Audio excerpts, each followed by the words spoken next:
Legal. Ela é formada em gestão de TI pelo Senac São Paulo. Trabalha como QA há 4 anos, sendo 1 ano e 7 meses na Oracle. E desde junho de 2020 cria conteúdo para o Instagram e YouTube. Então, Letícia vai falar um pouquinho aí da sua experiência e contamos com a participação de vocês, mandando perguntas, né? E interagindo conosco aí durante a apresentação. Letícia, mais uma vez, obrigada e a palavra é sua. Obrigada, boa noite, pessoal. Eu vou compartilhar aqui a minha tela com vocês.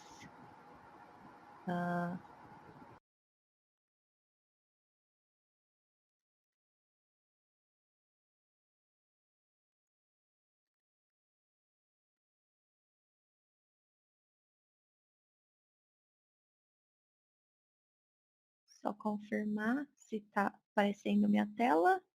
Ok. Aqui, Aí, consigo ver que está aparecendo. Então, pessoal, boa noite. Hoje eu vou usar o meu tempinho aqui no Java Noroeste. É um prazer estar aqui com vocês para falar um pouquinho de QA em Agile. Além de trabalhar com QA nos últimos anos, eu tenho atuado como QA dentro de times ágeis. E existe uma grande diferença entre um QA tradicional e um QA que trabalha com o ágil. Então, o objetivo aqui é mostrar para vocês um pouquinho do dia a dia de um QA que trabalha dentro da metodologia ágil. Antes eu vou falar um pouquinho de mim, né, me apresentar. Então, como a Lucilene falou, eu trabalho como QA hoje na Oracle. Além disso, faço criação de conteúdo para o Instagram e aqui nesse slide ainda não está atualizado, mas para o YouTube também. Vocês podem me achar nas redes sociais como Lelemane, do formatinho que está escrito aí no rodapé do meu slide. Mas, basicamente, hoje eu trabalho com um produto de hospitality da Oracle e a gente tem o objetivo de levar esse produto, que é um produto para hotéis, junto com uma integração fiscal para todos os países do mundo. Então, nós trabalhamos com integrações no mundo inteiro. E, basicamente, esse é um pouquinho de mim. Agora a gente pode entrar na palestra. Antes de começar, eu trouxe aqui uma frase que, sempre que me perguntam qual uma frase inspiradora para mim, me vem essa frase da Malala na minha mente, que ela levanta a minha voz, não para que eu possa gritar, mas para que eles sem voz possam ser ouvidos, e isso eu falo muito no sentido da gente trazer mulheres para a tecnologia. Hoje eu consegui alcançar um público muito legal no Instagram e no YouTube, e graças à minha experiência eu consigo influenciar pessoas, e isso para mim é muito gratificante. Então, o sentido dessa frase para mim é justamente esse. Eu quero vir aqui e trazer para vocês o meu conhecimento, a minha experiência, não para que eu possa gritar aos 4 ventos que eu sou uma mulher que trabalha com tecnologia, mas porque aqui eu possa representar muitas mulheres que quiseram entrar em tecnologia e por algum motivo desistiram no meio do caminho, e também aquelas mulheres que muitas vezes acabam sendo oprimidas dentro do mercado de trabalho por ser um ambiente muito machista, a gente sabe disso. Mas basicamente é isso.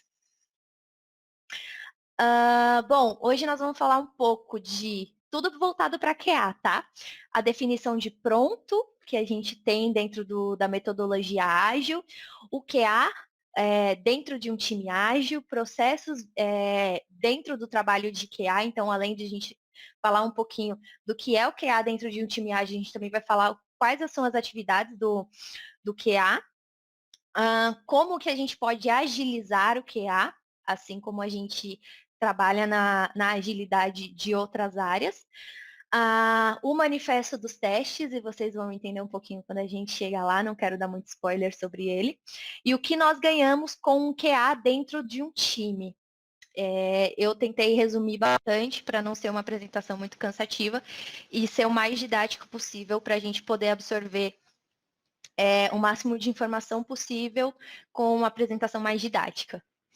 Então, vamos lá. A definição de pronto é aquilo que a gente define ali dentro dos times de Scrum, do que a gente considera como o pronto, né? Então, a definição de pronto ela é descrita pelo PO, que é o dono do produto, junto com o time de desenvolvimento, e ali a gente faz uma listagem de requisitos que determinam uma user story ou um épico como pronto. Né? A gente precisa ter essa definição de pronto, porque muitas vezes as histórias podem vir mal escritas, os épicos podem não estar compreensíveis, ou o time pode desenvolver algo e entender como pronto e o PO não entender aquilo como pronto. Então, um exemplo que a gente pode usar de definição de pronto é que o pronto é um projeto desenhado, planejado, desenvolvido e testado. Né? Porque se a gente não prescrever isso, pode se subentender que um projeto só desenvolvido está pronto. E, na verdade, não é isso que a gente quer entregar. A definição de pronto tem que ter ali os requisitos mínimos para a gente entregar algo com qualidade. Isso é muito importante a gente entender para a gente saber qual que é o papel do QA dentro de um time ágil. E aí aqui a gente fala um pouco sobre o que é o QA dentro de um time ágil. A metodologia ágil, ela veio em si com a necessidade de a gente agregar qualidade em todos os processos. Então, o QA, em uma metodologia cascata, né, antigamente quando a gente trabalhava com projetos em formato cascata, ele chegava no final do processo, né? Então ele pegava ali um projeto que já estava em desenvolvimento há anos e tinha que testar algo que ele não sabe qual foi a procedência, de onde veio, qual que é o objetivo. O que eu sentia quando eu trabalhava com projetos assim é que eu não fazia parte daquilo, eu só tinha que entregar e pronto. E o ágil, ele já traz uma visão completamente diferente. O QA precisa estar inserido em todas as fases do projeto para que a gente tenha um produto de qualidade ao final. A qualidade é desenvolvida ao longo das etapas do projeto. Então, hoje, dentro dos times ágeis, a gente precisa entender que o QA precisa chegar lá com o PO no comecinho, antes do projeto ir para desenvolvimento, para começar a entender, a planejar e ver como que vai trabalhar em cima disso. Não só, a importância não está só no QA estar ali em todas as fases, para saber o que precisa ser feito, mas também para poder opinar e para poder dar dicas de como a gente pode melhorar esses processos. Porque é o que eu sempre digo, você colocar uma pessoa a mais, uma pessoa com uma visão diferente dentro do desenvolvimento ou do planejamento do seu projeto, você dá um par de olhos a mais. Então, isso aumenta a garantia do seu produto lá no final. Então, basicamente, o que há dentro de um time ágil não tem só a função de fazer testes lá ao final das sprints. Ele tem o objetivo é que ele esteja em todos os processos envolvidos em cada etapa da construção desse software, para que ao final a gente tenha um produto de qualidade. Bom, com QA nos projetos ágeis, a gente consegue garantir uma integração muito, muito, muito maior entre desenvolvimento e QA. É um relacionamento completamente diferente do que a gente está habituado a ter. Do QA só chegar quando o desenvolvimento está 100% finalizado, e aí o QA vai, acha várias inconsistências, volta para desenvolvimento, o desenvolvimento fica puto, e aí, enfim, tem toda aquele estresse que a gente está habituado. Dentro do time ágil, a gente não tem papéis definidos, né? O time é um time, e se o time falha, todo mundo falhou, se o time acerta, todo mundo acertou. Então, justamente por isso, a integração entre o desenvolvimento e o QA é muito maior. A gente trabalha em par, em conjunto. Dentro de times ágeis, a gente o ideal é inserir o QA em todos os processos, inclusive dentro do desenvolvimento. Não significa que o QA vá fazer testes de código ou que ele vá mexer no desenvolvimento, mas ele vai ficar a par do que o desenvolvedor está fazendo. E é boa a parte dessa interação, porque a gente começa a trabalhar como família, como amigos, um entende a necessidade do outro. Muda completamente a relação. A qualidade do time cresce, como eu disse para vocês, o objetivo de colocar o QA em todos os processos dentro do projeto nos times ágeis o aumento da qualidade. Quando a gente aumenta a qualidade da nossa entrega, aumenta a credibilidade do time, então a qualidade das entregas do time. Quando a gente fala de QA, a gente não está falando de testes, é muito importante ressaltar isso, a gente está falando de qualidade do que é do produto final entregue. E a gente também tem histórias testadas e de acordo com o aceite final. Então, aquela definição de pronto que a gente define lá com o PO é inclusa nisso. As histórias, elas são criadas, planejadas, desenvolvidas e testadas de acordo com o aceite delas. Então, quando a gente tem os QAs dentro de times ágeis fazendo essa função de qualidade, a gente consegue fechar histórias muito mais próximas do que é esperado do que se a gente só desenvolver. E aí aqui eu trouxe para vocês um pouquinho dos processos de QA. O que um QA faz dentro de um time ágil, ou o que um QA faz no dia a dia. Basicamente, essas 4 bolinhas aí descrevem o dia a dia de um QA nos projetos. A primeira coisa que um QA faz quando chega a um projeto novo, quando ele está lá em fase de planejamento, de épicos, histórias sendo escritas, é um mapeamento de testes. A gente olha para a necessidade daquele projeto e entende o que é testável. O mapeamento de testes é o levantamento de casos de testes. Então, a gente faz uma lista ali do que é testável para aquele produto, a gente alinha com o PO as expectativas dos testes, alinha com o time de desenvolvimento, com os desenvolvedores dentro do time, qual é a necessidade do lado de desenvolvimento. E aí sim a gente consegue ter casos de testes mapeados. Após esse passo, a gente faz a modelagem de testes. A modelagem é a descrição de cenários de teste. Então, eu vou pegar cada teste, cada caso de teste que eu escrevi e vou detalhá-los. É tipo uma receita de bolo. O que eu sempre digo é que o mapeamento de testes são os ingredientes e não, no caso, a modelagem é um preparo de bolo, onde a gente tem os ingredientes como os requisitos dos testes e o preparo do bolo é o passo a passo, que a gente sempre coloca um passo e um resultado esperado para a sequência de steps que aqueles testes precisam ter para dar um resultado final positivo ou negativo, o que quer que seja o objetivo. Aí, quando a gente tem um mapeamento e uma modelagem bem estruturadas, a gente entra na execução.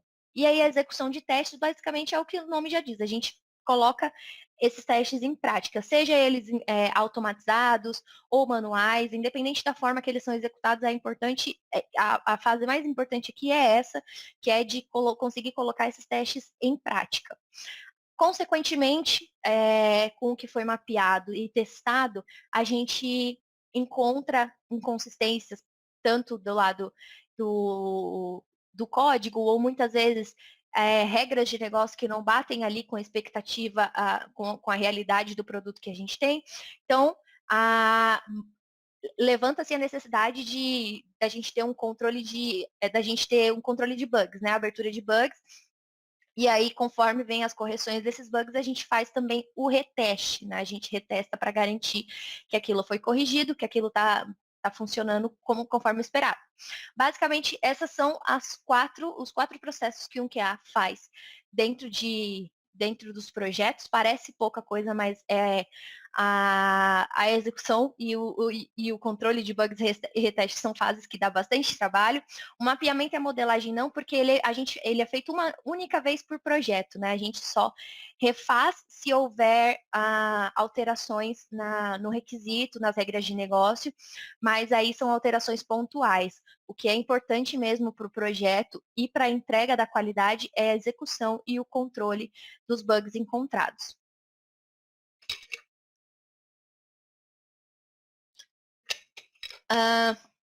Aí aqui a gente chega no ponto chave da apresentação, que a gente agora vai falar de como tornar um QA ágil, né? Todos esses processos de QA que eu mostrei para vocês, eles foram criados pensando na construção de um software em metodologia tradicional, cascata, né? Então, quando chegava no colo do QA, o QA fazia todos aqueles processinhos, e aí entregava o projeto ou ficava indo e vindo de bugs, etc. E aí, como que a gente transforma isso em algo ágil, né? E aí eu coloquei aqui nesse primeiro ponto, assim como o planejamento, o design e o desenvolvimento são feitos por partes, o QA também precisa aprender a trabalhar por partes. Por que eu digo que a gente precisa aprender? Porque esses processos que a gente faz dentro do QA são processos únicos, são processos que são realizados numa lapada só, não tem cortes entre eles, né? Uma das maiores dificuldades que eu enfrentei quando eu comecei a trabalhar com o projeto ágil foi justamente essa, de conseguir quebrar os meus testes para conseguir testar eles em cada sprint. Da mesma forma que o desenvolvimento está sendo construído por partes, eu também preciso testar por partes, porque se eu chego ao final de um sprint querendo testar tudo, não tem como, porque eu não vou ter tudo pronto. O desenvolvimento está sendo feito em partes pequenas. Então, o QA precisa aprender a trabalhar dessa forma, precisa aprender a mapear testes que consigam, que possam ser executados em partes, né? Então, testes que, se ao final eu preciso fazer um teste de integração, eu preciso aprender também a fazer testes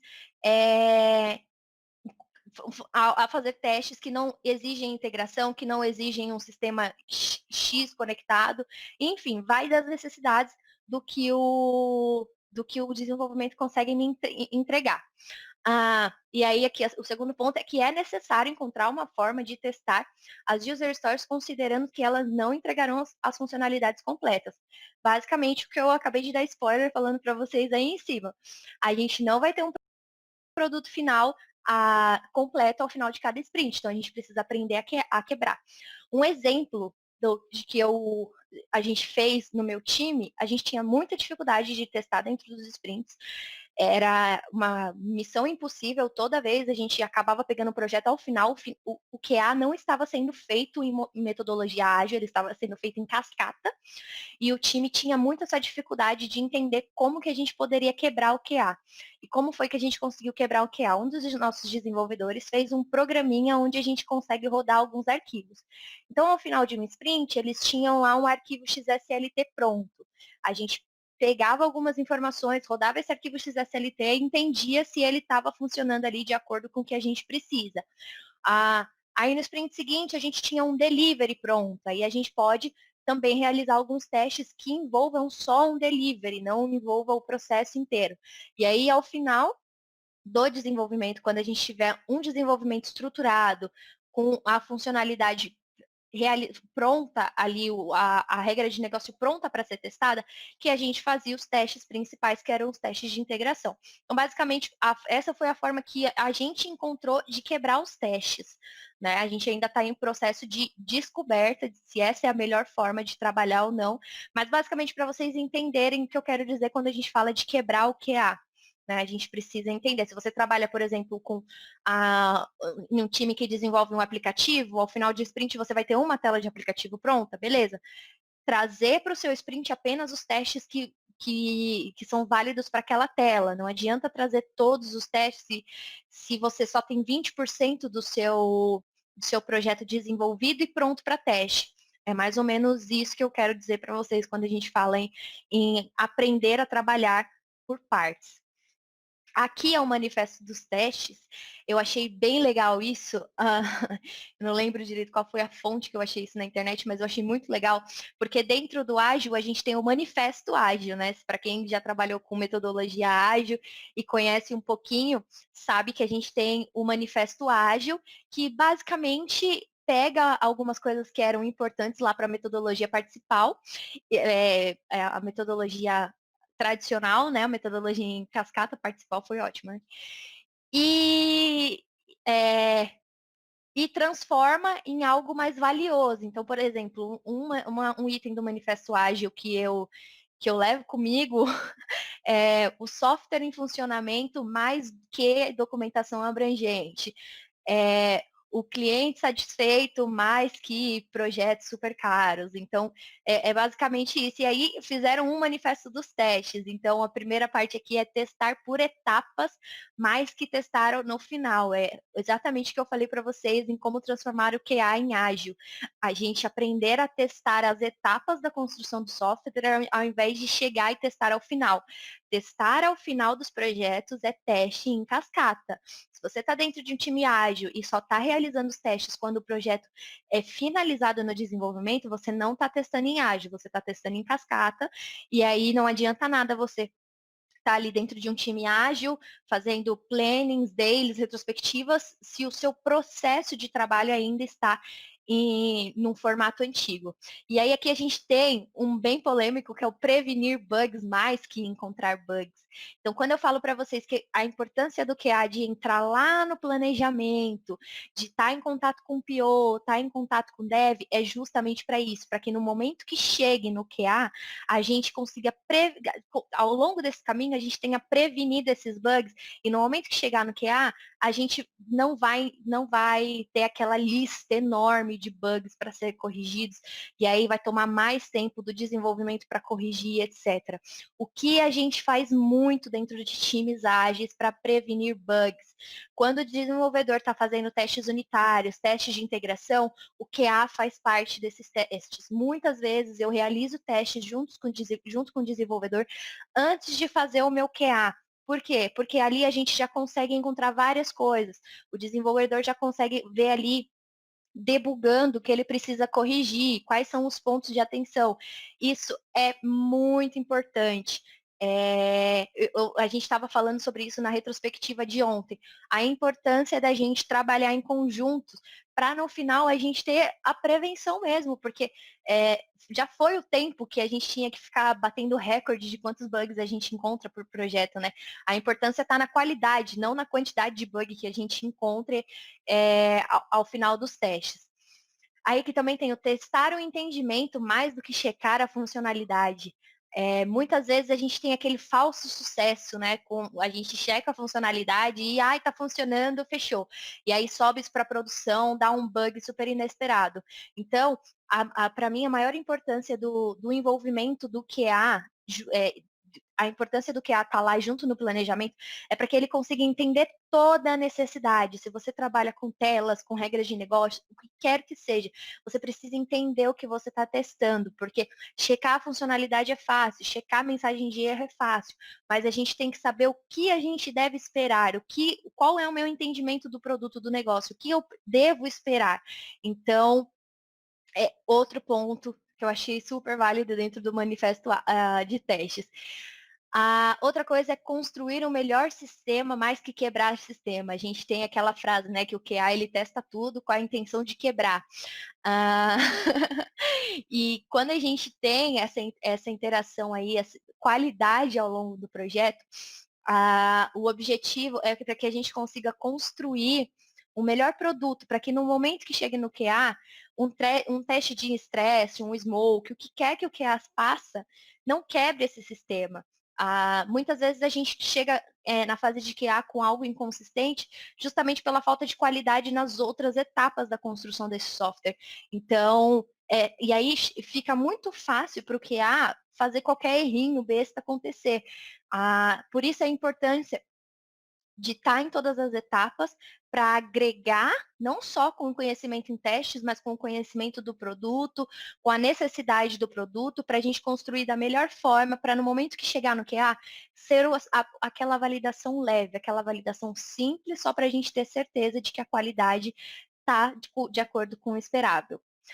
E aqui, o último, não menos importante, acho esse é o que eu levo no meu coração, que eu já falei 1 milhão de vezes em todos os lugares que eu falo aí sobre qualidade, sobre testes, é que o time é responsável pela qualidade e não os testadores.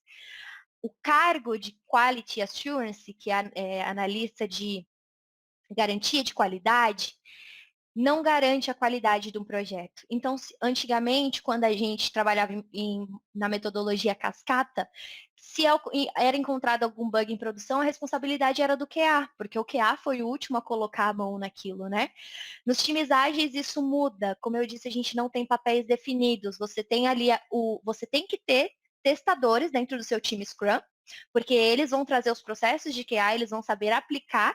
É a mesma coisa que você querer colocar, por exemplo, um desenvolvedor para testar, é a mesma coisa de você querer colocar um PO para desenvolver. É basicamente isso. São áreas distintas, cargos distintos, entendimentos distintos. O QA não tem a visão do dev, o dev não tem a visão do QA, da mesma forma que o PO não tem a visão do dev e não tem a visão do QA, ele tem a visão do PO. Essas três pessoinhas trabalhando juntas são três visões diferentes. Então, a gente tem ali três formatos, três formas de agregar num projeto. E então a gente não pode entender a responsabilidade do projeto essa responsabilidade esteja em cima do QA. Significa que ele não tem responsabilidade? De jeito nenhum. O QA tem uma responsabilidade gigantesca com a entrega, mas não só ele. O desenvolvedor, o PO, o Scrum Master, todos os envolvidos têm responsabilidade sobre aquilo que está sendo entregue. Então, esse para mim, eu deveria colocar um coraçãozinho em cima dele, porque é uma coisa que eu sempre falo em todos os lugares. Um produto de qualidade não foi entregue porque o QA fez um QA de qualidade. Não foi entregue porque o desenvolvimento foi feito com qualidade ou porque a documentação foi feita com qualidade. Se algum desses pilares faltar, a gente não vai ter um produto de qualidade lá no final. Então, a gente precisa que o time entenda a importância de ter essa responsabilidade, de ser responsável com as entregas, de entender as necessidades um do outro. Então, o QA precisa entender a necessidade de desenvolvimento, o desenvolvimento tem que entender a necessidade do QA, e assim, em relação ao PO, ao Scrum Master, a todos os envolvidos, a gente precisa abraçar um ao outro para que a gente tenha um produto de qualidade ao final. O que eu sempre digo é que um time ágil é como se fosse um corpo, né? Se algum membro falhar, aquele corpo não vai funcionar conforme o esperado. Então, e aí não tem como a gente colocar a culpa, né? Sei lá, o dev quebrou o braço esquerdo, a gente vai falar, olha lá, a culpa é do dev que quebrou o braço esquerdo. Não tem isso, é o braço esquerdo que parou de funcionar, independente de quem tenha sido responsável por aquilo. Então, é basicamente isso. Aí aqui chegamos ao último tópico. Falei muito, gente. Espero que não. Espero que vocês estejam aí ainda, estejam curtindo. O que ganhamos com o QA no time? Entregas com maior valor agregado. A gente consegue entregar algo com uma qualidade, eu posso dizer até que muitas vezes acima do esperado, porque muitas vezes a gente entrega algo esperando que esse trem volte e dê mais trabalho, retrabalho para a gente, né? Mas a gente consegue ter esse valor agregado. Segundo ponto é a otimização do tempo.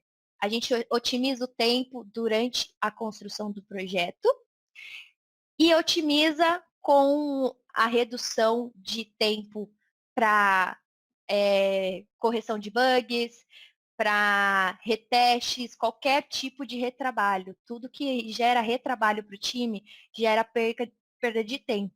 Então, a gente consegue otimizar o tempo quando a gente tem um QA muito bem estruturado dentro dos times. Mais práticas de qualidade durante todo o projeto. O QA ele é construído por, como que eu posso dizer, por processos, né? Muitas vezes a galera, isso eu não estou generalizando, tá? Mas é que se tiver desenvolvedores aí, eu acho que vocês vão concordar comigo. Muitos desenvolvedores não gostam de seguir processos, não gostam de ler documentações. E aí, quando a gente traz essa visão da importância de trabalhar com as pessoas ali dentro do que está acontecendo em relação à documentação, ao requisito, a gente está inserindo práticas de qualidade. Quando a gente deixa de seguir um processo que é importante para a entrega final, a gente deixa a qualidade de lado. Então, quando a gente fala de QA, a gente está falando de qualidade, não está falando de teste. Eu falei isso já umas 1000 vezes, mas só para ressaltar, essas práticas de qualidade, elas estão em todas as etapas, desde o momento que o PO está escrevendo uma user story que precisa ser bem escrita para poder ser bem desenvolvida e poder ser bem testada. Mais ou menos isso. A gente também tem menos incidentes críticos na reta final do produto. Como eu disse, a gente consegue prevenir muita coisa ao longo do caminho. Quando a gente chega lá na fase de QA, é aquela validaçãozinha só para garantir que está tudo certo.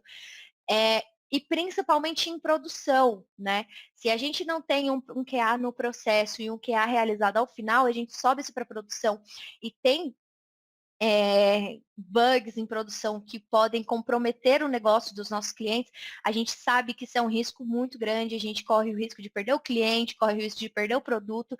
Não é isso que a gente quer o oposto, quer que o nosso cliente tenha uma boa experiência com o nosso produto, indique ele para outros clientes e assim a gente consegue ter mais visibilidade do que a gente está fazendo. O menor custo também dada a antecipação de bugs encontrados, é o que eu acabei de falar acima. Se a gente acha um bug em produção, ele pode custar muito caro para a empresa, para o cliente ou para todos os envolvidos, para todas as partes interessadas. Quando a gente encontra bugs dentro do time, dentro da fase de construção, o QA é uma fase na construção de um software. Então, se a gente encontra bugs dentro da fase de QA, é ótimo para o time. A gente já consegue ver pontos de atenção e já consegue corrigir isso antes de estar em produção no nosso cliente. Então, isso faz com que a gente não tenha esse risco, né? Não corra esse risco de perder dinheiro, de perder cliente, dada incidentes em produção. E, pessoal, era tudo isso que eu tinha para dizer para vocês. Muito obrigada pelo convite de estar aqui no Java Noroeste. É um prazer enorme estar nessa comunidade, ainda mais para mim que trabalho na mãe Java, na dona Oracle. Espero que vocês tenham gostado, que tenha sido útil para vocês essa apresentação. E é isso. Será que alguém volta? Olha o Carlos aí de Opa! volta. Não, vamos voltando aí, né? Aqui, deixa eu ver. Lígia, né? Bem legal. Ó. Eu gostei bastante assim, deu uma visão, um resumo muito bom, né? E falou, né, com propriedade, né, já de vivência de projetos, isso que é importante, né? E eu gosto, assim, de verdade, não sigo nas mídias sociais, né? Mas me passaram um certo vídeo, assim, muito engraçado, assim, né, que você fez. Eu acho que é bom você, assim, até colocar, se pudesse aí, né, essas mídias novamente, né, do que você tem já divulgado, né, seu trabalho, né, e eu acho que é sempre interessante, né, essas abordagens, né, porque o desenvolvedor, ele tem uma cabeça muito focada. Você me desculpa, mas a minha cachorra Normal. mas o desenvolvedor ele sempre é muito concentrado, né, na parte de codificação, né, para ele tá tudo funcionando bem, né. Aí quando vem o usuário, né, ele faz uma coisa que quebra essa lógica, né, vem a frustração, né. Então por isso que é muito importante, né, ter a equipe bem integrada, né, porque o bug para consertar quando vai para a produção é muito caro, né. Tem já estudos muitos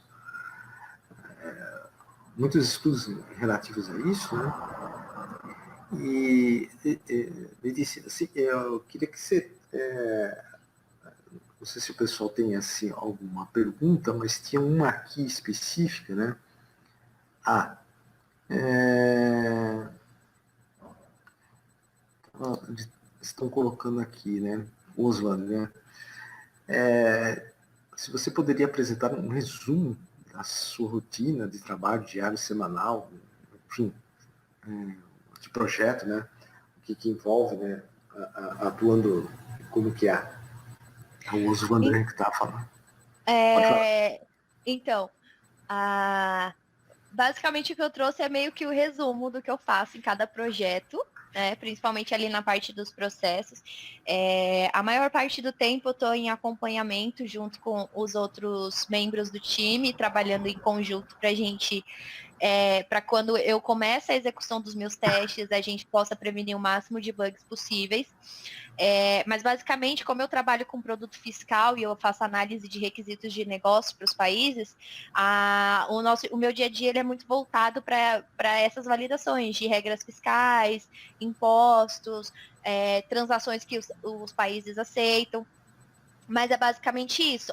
Quando entra um projeto novo no nosso backlog, eu já entro fazendo o mapeamento e a modelagem, e aí ao longo das atualizações desse projeto, eu vou alinhando com o dono do produto e o time de desenvolvimento como a gente pode minimizar os impactos no momento que chegar a fase de QA. Isso muda bastante. Quando acontece de eu não conseguir entrar em alguns projetos nessas fases de planejamento e desenvolvimento, a tendência é de ter muito mais bugs do que quando eu consigo acompanhar. Além disso, a gente também tem muita regressão, porque como nosso produto ele já está em produção em alguns países, sempre que a gente vai subir uma nova versão, a gente precisa garantir que essa nova versão não está quebrando nada que já estava ali em produção. Então, a gente também trabalha bastante com releases, regressão, mas a minha vida de QA é essa. Mapear testes, modelar, acompanhar ali junto com os desenvolvedores, fazer, quando o desenvolvedor sente essa necessidade de fazer um teste em par com QA, a gente trabalha junto.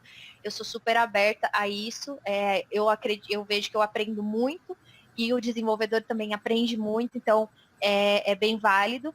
E aí a gente, ao longo do projeto, a gente sabe, nada é aquele caminho feliz sempre, então muitas vezes a gente tem ali problemas terceiros relacionados a requisitos, a mudanças, enfim, coisas que acontecem no dia a dia dos projetos, mas basicamente o meu dia a dia como QA é mais ou menos esse. Legal. Tem uma outra perguntinha aqui, o Egberto, né? Documentação às vezes até tem, né? Mas não tão clara para que o que entenda aquilo Possa que validar. realmente é. Por isso que o início tem que ser bem feito. Né? Sim. E eu acho que também isso é uma dificuldade que o QA enfrenta também ao início dos projetos, porque a gente precisa de uma documentação abrangente, e a gente sabe que um dos itens do manifesto ágil é que a gente não precisa de uma documentação abrangente justamente por conta das mudanças. O que eu sempre digo é para a pessoa tentar explorar ao máximo aquilo que ela precisa trabalhar. Você não tem uma documentação que te dê uma abrangência do que você pode testar? Tenta investigar as pessoas que já estão trabalhando nisso. Beleza, o PO já trouxe isso para o backlog, então ele provavelmente entende o que precisa ser feito. Então questiona o PO. E se estiver em fase de desenvolvimento, se o desenvolvedor estiver desenvolvendo, questiona o desenvolvedor. Você está desenvolvendo com base em quê? O que você entendeu disso? O que eu posso tirar disso? Eu acho que a gente está ali numa relação de time justamente para isso. E quando a gente levanta questionamentos, às vezes a gente pode questionar, realmente, para mim não está claro. Se o PO não consegue me explicar, às vezes ele descobre que isso também não está claro para ele. E aí a gente tem que voltar uns passinhos para trás para depois conseguir caminhar corretamente. A comunicação é essencial. A gente precisa estar 100% alinhado, tendo aquela comunicação constante, porque a gente sabe que documentação com tudo que a gente precisa para testar, a gente não vai ter. Então, o que eu faço e a dica que eu posso dar é justamente essa: explorar ao máximo das pessoas que estão ali ao redor trabalhando com a mesma coisa. E realmente, se tem alguma dúvida que essas pessoas não consigam tirar, a gente tem que levantar uma bola para quem está trazendo isso para dentro do time, né? Epa, tipo, a gente não está entendendo, então vamos voltar. Já aconteceu de um projeto, eu não consegui acompanhar o projeto de começo, e quando ele chegou para QA, eu não conseguia entender como que fazia a execução, estava muito confuso. Eu voltei para o desenvolvedor também não sabia explicar. Eu voltei para o PO também não sabia explicar. E aí a gente teve que voltar a um projeto que já estava teoricamente pronto, lá para o time de planejamento, para o time de requisitos, porque não estava claro os requisitos.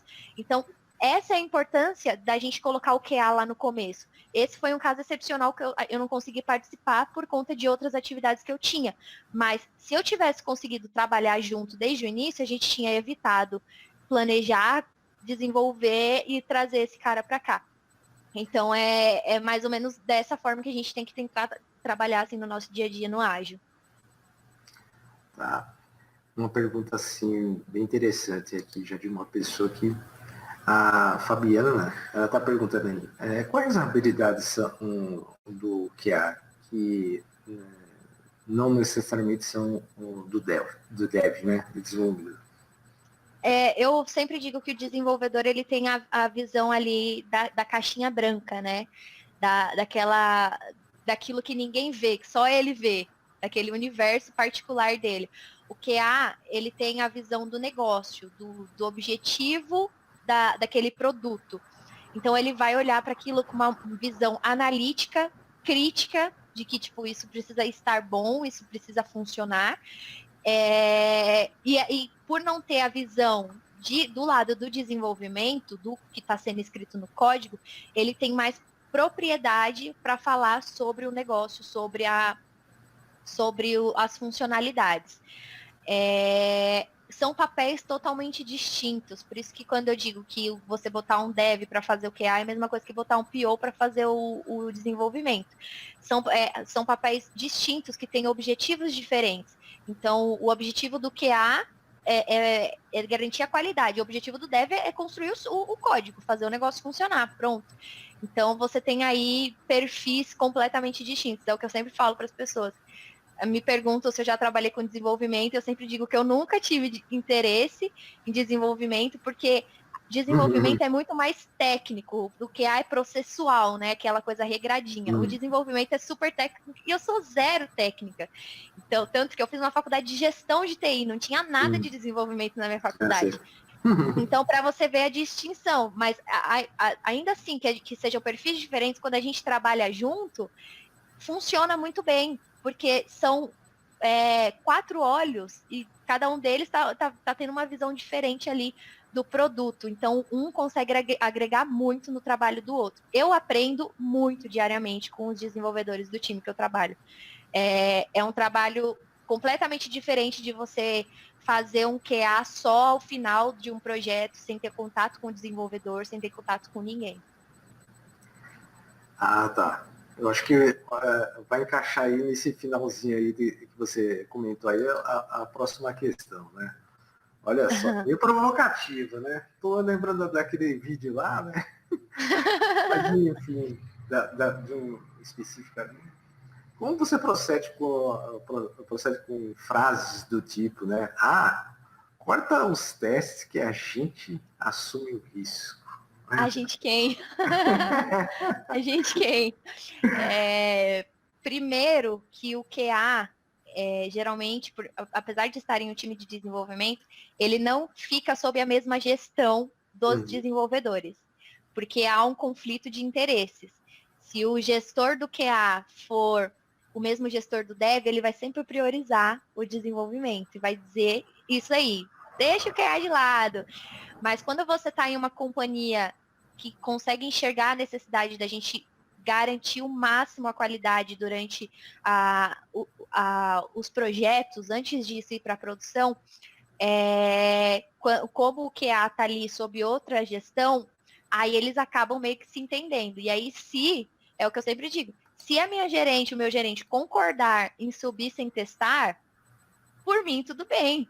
Eu fico muito mais aflita se eu pego algo, testo e dá algum problema lá em produção, do que algo que subiu sem testar e quebrou tudo e custou milhões para a empresa. Então, vai aí do interesse no negócio dos stakeholders, né? Geralmente pessoas que entendem o risco da gente ter um custo muito alto se encontrar bugs em produção, não deixa esse tipo de coisa acontecer. Mas sempre tem, né? Sempre tem um para soltar uma frase dessa. Provocativo, né?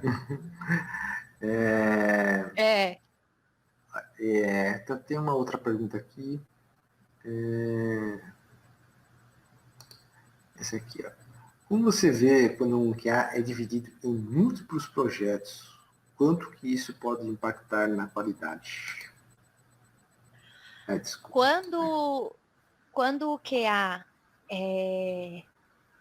consegue fazer bem mais de um projeto ao mesmo tempo, não tem impacto na qualidade. O que não dá, por exemplo, hoje eu trabalho, geralmente, os times Scrum têm de 9 a 10 pessoas no máximo, né?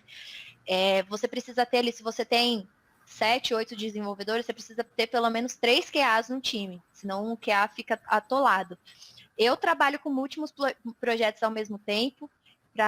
Para mim é bem complicado, porque além dos projetos, eu tenho sempre as releases, então é sempre uma bola de neve crescendo, sempre tem mais coisa vindo, mas ainda assim, ainda estou num ponto que eu consigo entregar a qualidade. Eu acho que começa a comprometer quando o QA tem mais projetos do que braço para fazer, né? A gente vê por aí, muitas vezes o dev está trabalhando em mais de um projeto também, e isso não impacta na qualidade do que ele está entregando. É a mesma coisa com o QA, só que tudo tem limites, né? Então a gente tem que saber qual é o limite que o QA consegue suportar ali de projetos sendo trabalhados ao mesmo tempo. Uma outra perguntinha aqui. Não sei se você está cansada. Não, imagina! Adoro responder perguntas, minha parte favorita.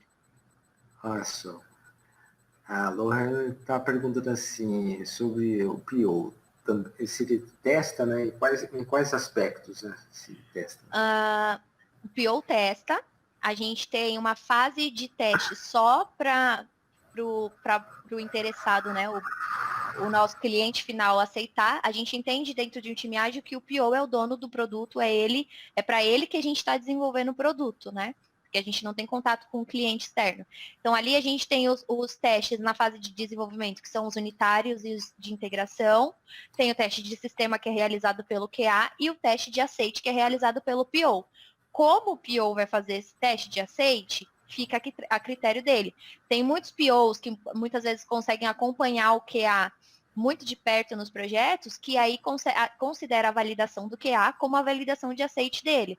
Mas é um processo dentro de testes, a validação de aceite do PO. Então, ele sempre precisa testar, pelo menos é indicado, né? Se ele não faz na prática, e também ele perde meio a credibilidade quando acontece algum problema lá na frente, e aí ele, tipo assim, não tem o que ele falar, tipo, eu não fiz meus testes de aceite, não fiz o meu trabalho. Então é basicamente isso. Não entendi. Aqui, professora do Cine, né? Aqui, né? Se o QA é quem faz o levantamento de requisitos com o cliente, ou é outra pessoa do time? O levantamento de requisitos vem do PO, né? Quem traz os requisitos lá do cliente ou parceiro que interessado no produto é o PO. E aí o QA faz o levantamento dos testes em cima disso.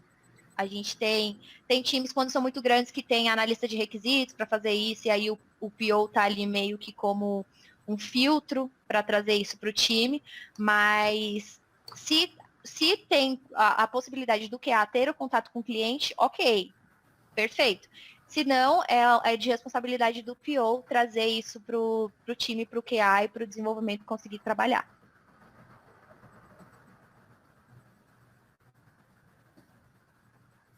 Ok.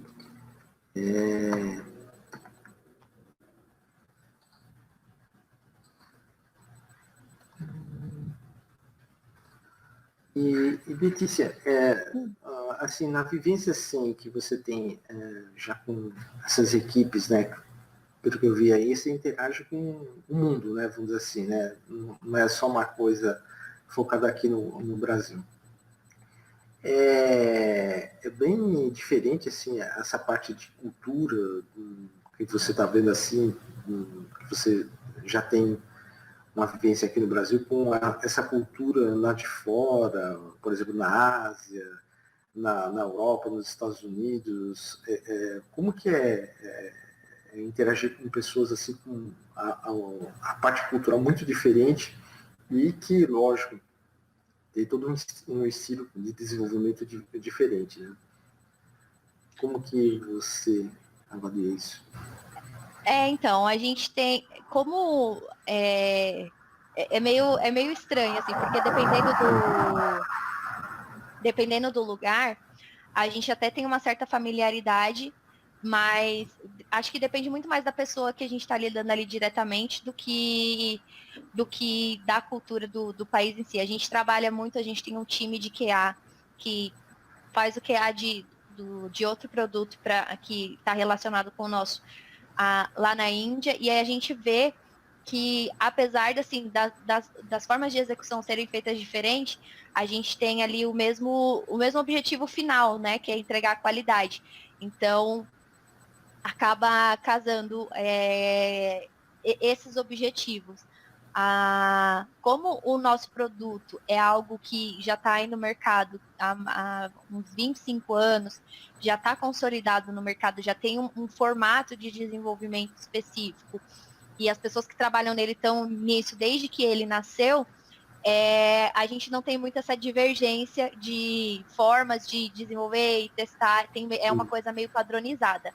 A Oracle, nesse sentido, desse time que a gente trabalha, tem esse padrão, então é até mais fácil. É lógico que a gente vem de outros lugares, vem com outras culturas, mas nada que a gente não consiga se adaptar. E com os nossos clientes finais dos países, a gente quase não tem contato, porque fica ali, o time está muito centralizado no desenvolvimento, né? Não está tão centralizado ali no negócio. Então, com essas pessoas a gente tem pouco contato. Mas é tudo padronizado. Tem gente que pergunta para mim se eu testo em várias línguas, se é desenvolvido em várias línguas. Não, é tudo em inglês.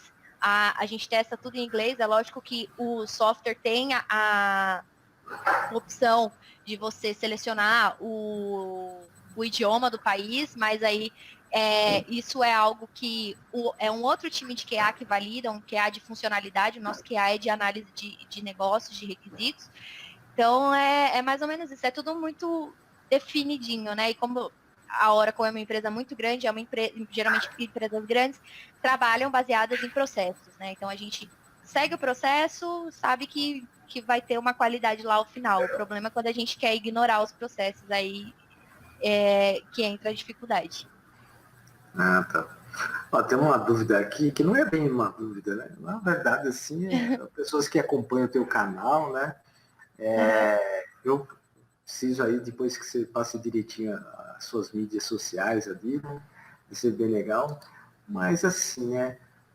Por que você grava assim com o microfone no queixo, né? Assim, eu escutei já de pessoas que falam assim, poxa, é bem mais eficiente. Não sabe usar o fone. Não, que é Tem gente que fala assim, ela é de TI e não sabe usar o fone. Então, esse formato de vídeo que eu faço, com imagens ao fundo e o fone no queixo, é um formato de vídeo que viralizou no TikTok. Né? O TikTok viralizou muito agora no período da quarentena. E tem um formato de vídeo que as pessoas colocam o fone no queixo, umas imagens atrás e vai falando. Só que eu fui, acho que a primeira pessoa a fazer esse formato para falar de assuntos de TI. E aí eu fiz um vídeo, eu não tinha intenção de fazer um monte. Aí deu certo, as pessoas começaram a gostar e pedir mais, aí eu comecei a fazer mais. E aí uma vez eu fiz o vídeo sem o fone.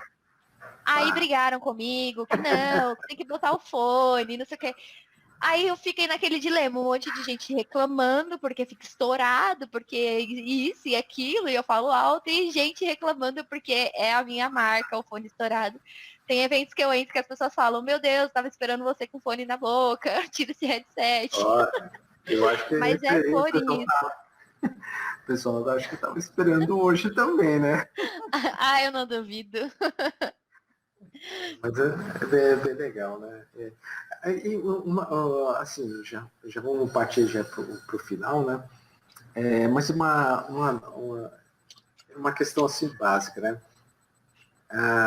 Existia, né, um certo conceito, né, que o time ágil, né, o desenvolvedor, PO, enfim, todo mundo ali tinha que estar juntinho, né, fazer aquela questão da daily, né, todo mundo ali, né, sei lá, 5, 10 minutos.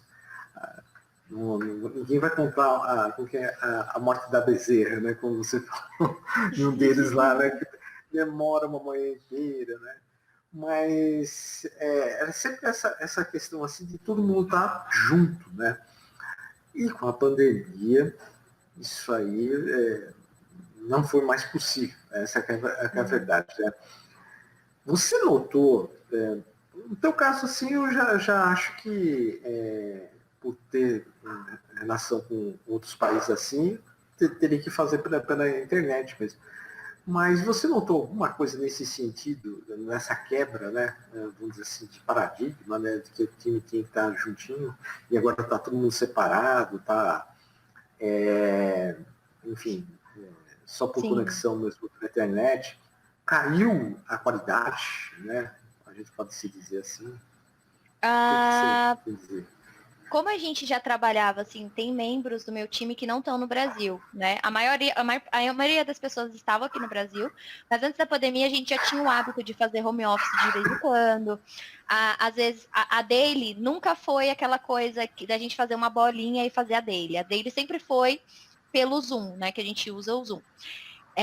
Então, a gente, quando a gente sentia um pouco, principalmente nas plannings e nas retrospectivas, que a gente se reunia nas salas para falar sobre, né?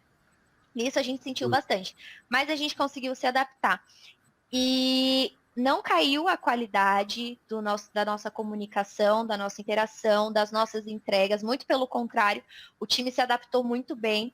Eu acho que quando você tem um time comprometido e um time responsável, independente de você estar próximo ou só se falando virtualmente, isso não impacta na qualidade do seu produto final, porque você tem pessoas comprometidas, né? E muitas vezes você está ali no escritório, sentada numa mesa super equipada, não é sinônimo de comprometimento.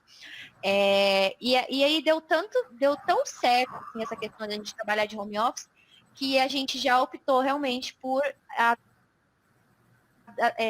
adequar esse modelo oficialmente. Então, agora o nosso modelo de trabalho é home office, a gente não volta para o escritório após a pandemia. Para você ver como deu tão certo, né?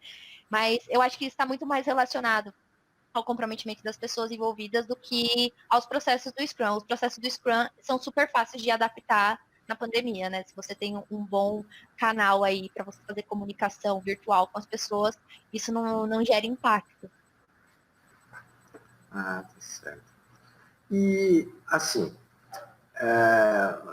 nós estamos assim, né, temos, a gente teve hoje, acho que picos aqui, se não me engano, com 107, 108 pessoas assistindo, viu, Letícia? Que Bastante gente legal! ao vivo, assim, assistindo você, né? Uhum. A gente fica feliz, né? Assim, e temos vários estudantes, né? Porque majoritariamente o nosso público é estudante, né? Formação ali na região de Rio Preto, né? São José do Rio Preto, ali Uhum. Poranga, Fernandópolis, né? Jales, Catanduva, né? Então, eu acho que é bem interessante, porque nós somos um grupo, né? Voltado para a parte técnica, né? Como você disse assim. Só que Sim. muitos desses estudantes, né? Eu acho que ainda estão tentando se encontrar, né? Para onde que eles vão, né? Seguir, né? E eu acho que foi importante, né? Dar essa visão assim para as pessoas que têm várias partes dentro da área, na área de TI, não necessariamente tem a ver com desenvolvimento, né? Tem essa Uhum. parte de processos que é muito importante, que é uma coisa, o mundo corporativo gira em torno disso, né? Essa que é a verdade, né? E acaba sendo um norte, né, para alguns deles aí. E eu queria que você deixasse assim uma mensagem, né? Depois a gente coloca suas mídias sociais ali, né? Mas eu queria que você deixasse uma mensagem assim, não só focado, né, no geral, mas também para o público feminino. Que a gente está assim, não é que nós somos um grupo assim, que só entra homem, né? Aqui a professora Luciene, a Lígia, né? Mais recentemente assim, né? A professora Luciene já está há muito tempo, né? E teve outras assim, mas realmente que a gente viu esse crescimento. E o que você fala para esse público feminino, assim, né? No geral, essa parte de QA, você incentiva as pessoas. Queria que você desse um resumo, um recado, né? Se pudesse fazer essa gentileza. Claro. A dica que eu sempre dou para a galera que está estudando é procurar áreas que tenham a ver com a sua personalidade, com quem você é como pessoa. Quando eu fazia faculdade, eu achava que eu não ia me identificar com a área, porque eu via muito essa parte técnica prevalecendo, e eu via que não tinha muito a ver comigo. Até o final da minha faculdade, eu não consegui emprego na área. Eu só consegui ingressar após a minha formação. Isso foi bem frustrante para mim durante o meu período de faculdade. Então, se aqui tem algum estudante que está frustrado porque ainda não ingressou na área, a minha dica é não desistir. Eu pensei realmente em desistir, mas pelo fato de não desistir e me formar, foi que eu consegui ingressar na área. E justamente isso, eu saí procurando empregos que eu acreditava que tinham a ver comigo. Acabei caindo na área de QA de paraquedas, mas isso se casou muito com a pessoa que eu sou no meu dia a dia. Eu sempre digo que eu sou QA porque eu sou virginiana, não, porque o virginiano tem esse lado perfeccionista, detalhista. Então eu me identifiquei muito com a área, mas se acontecer também de não se identificar com a área, que você ingressar de primeira, tentar mais vezes. A área de tecnologia é muito abrangente, todos os dias a gente tem tecnologias novas aí no mercado e mais oportunidades para pessoas que querem trabalhar com isso. E para as mulheres também, eu sempre digo que, infelizmente, isso não devia ser um ponto, mas eu acabo tendo que falar que a gente pode encontrar pedras no caminho no sentido de a ter que aturar frases machistas, assédio dentro de empresas. Infelizmente, não deveria acontecer, mas pode acontecer. E o que eu digo também é não dar atenção para isso, não focar nisso, porque nós como mulheres somos muito capazes. Um professor meu de faculdade falou para mim isso uma vez, que a minha chance de crescer no mercado de trabalho era muito maior do que aqueles meninos da sala que ficavam falando para mim que eu estava no curso errado, que eles diziam que eu devia cursar moda, não devia cursar TI. E aquele professor tinha razão, a área era para mim sim, assim como é para muitas mulheres que estão aí pensando se ingressam na área de tecnologia ainda, porque é uma área predominante masculina, a gente não deve se limitar a isso. E, enfim, o que eu mais gosto de poder fazer esses conteúdos para a internet e colocar minha cara a tapa mesmo, porque eu me coloco a julgamentos, a críticas, enfim, a pessoas discordando do que eu falo, do jeito que eu falo, enfim, o que eu faço. É justamente para isso, para que eu possa alcançar mais mulheres e influenciar mais mulheres e estudantes de tecnologia também. Então, para quem quiser tirar dúvida comigo, quiser me fazer alguma pergunta, eu sempre respondo os directs lá do meu Instagram. Meu Instagram é Lelemane. O Maine se escreve do jeito que está aqui na minha fotinha aqui. E aqui no YouTube, o meu canal é o Lelemane Channel. Então, a partir do Lelemane, vocês conseguem me encontrar. Eu vou deixar aqui o link do meu Instagram nos comentários, aí as pessoas conseguem me achar também. Mas é basicamente isso. Eu agradeço muitíssimo pelo convite, foi um prazer enorme estar aqui com vocês. O que eu mais gosto de estar nas internet afora é poder fazer parte de eventos como esse e alcançar pessoas com o mínimo possível do que eu aprendi com esses anos de experiência no mercado. Legal. Você só tem um minutinho só para responder mais uma pergunta, porque foi exatamente Claro. no final que estava todo mundo se despedindo. Pode mandar. Mas olha só. Vocês costumam mesclar alguma outra metodologia ágil junto com o framework Scrum, tipo Scrum Programming? Então, eu já vi algumas empresas fazendo isso, juntando o Kanban com o Scrum. Parece que funciona, mas como na Oracle, dentro da nossa área, a gente tem uma metodologia e a gente tem um formato de Scrum muito específico, a gente usa isso. Então, assim, a gente tem os prazos, por exemplo, os sprints são todos iguais para todos os times, são sprints de 2 semanas para todos os times. Os prazos são os mesmos para todos os times. Então, por conta disso, eu acredito que eles acharam que seria mais simples a gente trabalhar apenas com o Scrum. Mas eu já vi quando eu trabalhava em consultoria, eu tive um cliente que mesclava o Kanban com o Scrum e funcionava para a necessidade dele. Eu acho que, dependendo da necessidade do produto, do projeto, é válido. Os frameworks estão aí para ser usados. Não tem a regra de que um anula o outro, né? Então, a gente pode mesclar, sim. E eu acho que tá mudo. Oi, desculpa. Voltou. Você só poderia colocar assim, o slide com os seus contatos, assim, as mídias sociais? Coloco. Deixa eu pegar aqui.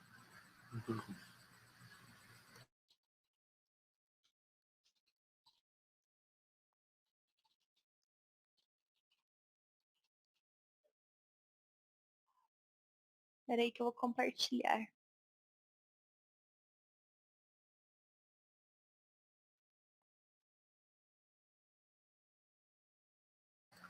Muita gente agradecendo, parabenizando aí pela excelente palestra, viu, Letícia? Isso aí. Eu faço aqui a voz do pessoal, realmente foi muito boa. E eu acho que as pessoas assim tiveram noção, né, mais essa face, né, da área de TI, né? A TI eu sempre falo, né, ela é muito aberta, muita coisa, né? Aqui. Sim. As redes sociais. Ó, essas são minhas mídias. E aí lá no meu Instagram tem um link que manda para o meu LinkedIn, alguns eventos aí que eu tenho programados para fazer, se a galera tiver interesse também, só acompanhar por lá. Legal. Tá certo. Você tem alguma outra... Vou tirar aqui, compartilhando. Você tem alguma outra coisa para falar? Alguma coisa para se despedir aí? Acho que não, acho que era isso. Eu agradeço mais uma vez o convite, foi um prazer enorme estar aqui com vocês. Muito obrigada mesmo pelo convite. E é isso, espero que tenha agregado para a galera que assistiu a gente, que está aí acompanhando, tenha sido produtiva.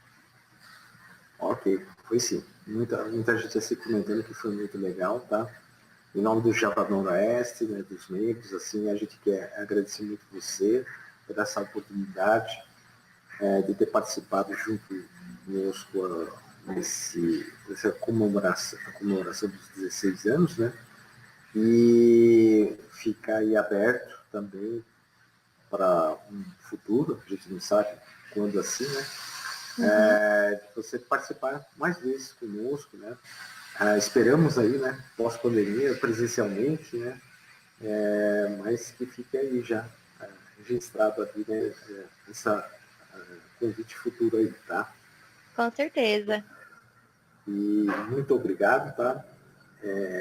Foi excelente, acho que uma palestra muito esclarecedora.